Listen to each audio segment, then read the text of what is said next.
আসন্ন লোকসভা নির্বাচনকে সামনে রেখে কর্মী সভা বিজেপির রাজ্য সভাপতি সুকান্ত মজুমদারের।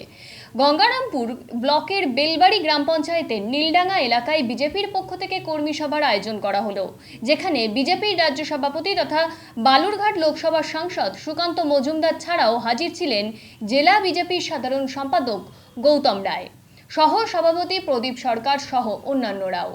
এই দিনের এই কর্মী সভা থেকে রাজ্য সরকারের বিরুদ্ধে দুর্নীতির অভিযোগ তুলে সরব হন সুকান্ত। সেই সঙ্গে দক্ষিণ দিনাজপুর জেলার রেলের উন্নয়ন সহ কেন্দ্রের নানান উন্নয়নমূলক প্রকল্পগুলি তুলে ধরেন সুকান্ত মজুমদার। আমরা এটাই বলেছি, কে ঢুকবে না ঢুকবে আমরা তো জানি না, কিন্তু আমরা এটুকু বলেছি যে কর্মরত মুখ্যমন্ত্রীও যে গ্রেপ্তার হতে পারে, এই দুটো ঘটনা প্রমাণ করে দিল। হেমন্ত সোরেনও মুখ্যমন্ত্রী ছিলেন, অ্যারেস্ট হয়ে গেলেন। কেজরিওয়ালও মুখ্যমন্ত্রী ছিলেন, অ্যারেস্ট হয়ে গেলেন।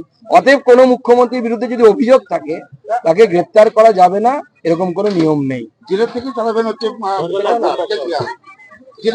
না, নতুন আমাদের বিরোধীদের দৌলতে আমরা এরকম অনেক কিছু দেখবো, দৃশ্য দেখবো যে মুখ্যমন্ত্রী জেল থেকে সরকার চালাচ্ছেন। এরপর দেখবো যে পশ্চিমবঙ্গের ক্যাবিনেট মিটিং জেলের ভেতরে হচ্ছে। এটা নতুন কিছু নয়। আমরা স্লোগান উঠেছে মাপটার পর হাওয়াই চুটি।